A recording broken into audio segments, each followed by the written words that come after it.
It's Paul Marsh, and I'm delighted to say that I've been joined by comedian and actor Omid Djalili. Omid, thank you very much for joining me. Really great to be here, Paul. So you're out on tour at the moment across the country. You are coming to the new Theatre Royal on Sunday, the 18th of May, with your show Namaste. I can Yes. only assume by that it's a nice, chilled out, relaxed show. You said that with a smile on your face because you know that's not the case. The picture of me is me blowing my top, basically, and the idea is that Namaste is the catalytic converter I put all my anger into. You know, anger is not a bad thing or a good thing. It's just what we feel when we see major injustice, and I put it into a catalytic converter, and hopefully we'll get some comedy and some insight and something beautiful as well at the end. I think I've been very much complimented for my ending, that we've laughed enough and let's have a beautiful ending. So I'm very proud of this show, and I took it to Canada, New Zealand, Australia, Malaysia, and all across America. And when it's ready, we hit the ground running. And I'm just very, very excited to bring it to the UK because it's such a it takes in all the current discourses and takes in everything that people come away and think, I laughed and I learned, and that's the most wonderful. Just a wonderful thing you can get as a comedian when people say that. Do you think this is important that we are able to rant? Sometimes, just get something off your chest and have a little bit of a rant. Yeah, I do, because I think that one thing men have always misunderstood about women in general, that whenever women rant, like men can rant and everyone listens, but if a woman like starts letting off some steam, men get very anxious and they think they've lost connection with their partners. But it's when women feel most trusted, and when women feel that they trust you, that they can vent. So it's part of society that we can hold that space for people, because it means there's trust there, and people should vent, because if you don't vent, it'll eat you up inside. But also in comedy's case, it's like constructive resilience. So we have resilience against the world, but actually constructive resilience is actually doing something about it, and actually we feel powerless, but we can turn it into comedy. And comedy has always been the last bastion of our mental health, that when people live in difficult societies and difficult situations, to have your sense of humor is the most important thing. So whereas before, being funny was the end for me, and now it is a means to an end, and that end is to try and understand what's going on in the world. Certainly when it comes to the Middle East, I'm very lucky to be in a position where people see me as some kind of bridge. So come along and get some nuance to make some sense out of the senseless. That's the idea.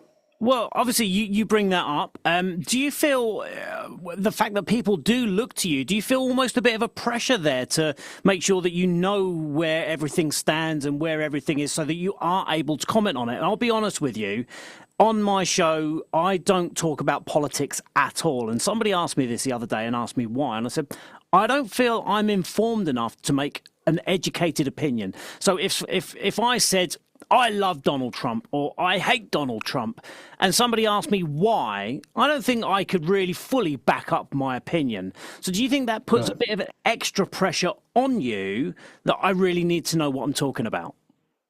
That's a very good point, because a lot of people actually, what you're saying, don't know what they talk about. They just go out there and they say what they like, and people paid them money, and then you watch them.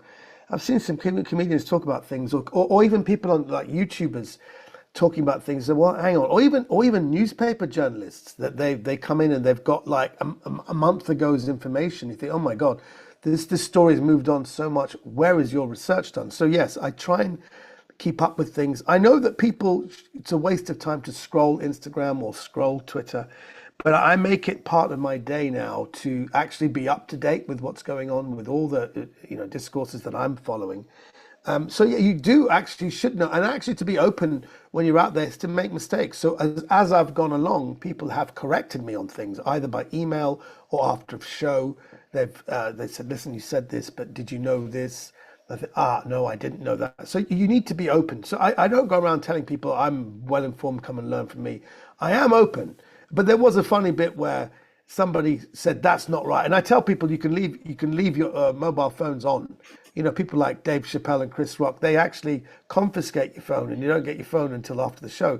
But I tell people, look, my show is so up to date. If you don't get a joke, you might have to Google it. So if someone shouted something, So I don't believe you. I said, mate, just Google it now. And I'm not kidding.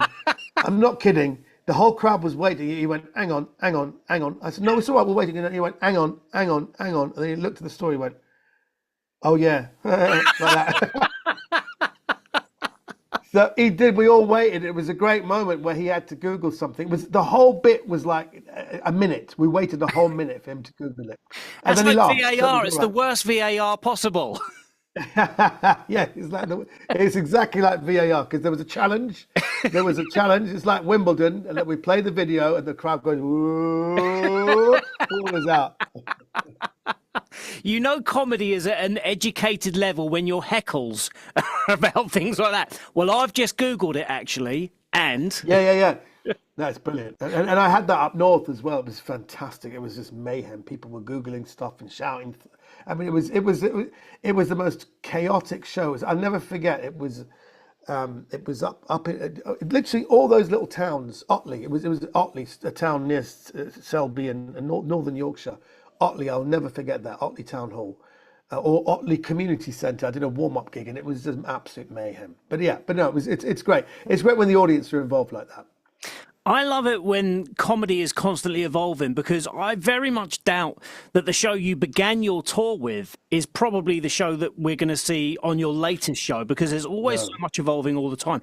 And I'll give you an example. Of course, unfortunately, recently the Pope passed away. Yes. And I know that you've included that as part of your material as well. Yeah, I mean, there's a bit I did about the Pope a few years ago. It was something about that there'll never be a female Pope, and it's on my Instagram now. If you go at Omid Djalili, no, normally I've got like 300,000 followers. If I get like 50,000 views or 30,000 views, I'm really happy. But when it got up to 6-7 million, and then I checked this morning, it was like up to 12 million. So I was calling my publicist. I said, "Has any other British comedian done this many?" Because well, we checked Michael McIntyre. He had 8.4 million for something. Jimmy Carr had 13.5 million. I may hit that. I mean, this is within 24 hours. I said by the afternoon we could hit 4 million. It's already at 14 as we speak now. But this is a pre-record. I don't know when this is going out, but as of now, it's at 14.6 million. So it's interesting that people want. This shows you in comedy. People want to know stuff now. What's the zeitgeist now? What are you thinking now? Because we all want opinions and we all want to be up to date. So that's why doing these kind of shows that do evolve, and it's already unrecognizable from May of 2024 when I started in Canada. And there's a few jokes that still, I've kept them because they're important and people don't actually remember the thing I'm talking about, but I remind them, did you know the Iranian president was killed in a helicopter crash? And we talk about that. But there are some other things which I don't talk about anymore. And I would say if I did the whole show in its entirety, it would be two hours long. And I don't think people can sit for more than 75 minutes. So I've given them a condensed, up-to-date version of the show, which I think is right for that night. So when you come along, it should be exciting. It's always a director's cut. Yeah, exactly. Now, I know that you have many different facades. You do many different things. You have done a bit of acting, a bit of dancing, and we got to see a little bit of both of those in the latest Ed Sheeran video for Azizam. Yeah. Azizam, yeah, which is the Persian word for my love, my darling. Everyone knows the word Habibi in Arabic. It's the new Habibi. It's basically the Persian version of Habibi. And it was, they reached out to me. They said, look, Ed's doing this thing. And we were trying to get a few artists, Iranians, who will get Iranians excited as well. It's kind of almost to validate him. I mean, specifically the people he chose were there to validate. And the biggest validation is not me. It's the woman who appears at the very end. She's called Gugush. She's like Cher. She's like the most famous person Iran has ever had. She was a child star in the 50s. She's 74 now. She tours America. She sings. She's got real gravitas. And the fact that he's pulled her off that's what's shocked everyone. And he's done a Persian version with her singing on, and he sings. Excuse me, I'm just gonna. Excuse me. Bless you. There you go. Keep all that in, mate. That's brilliant. That's all.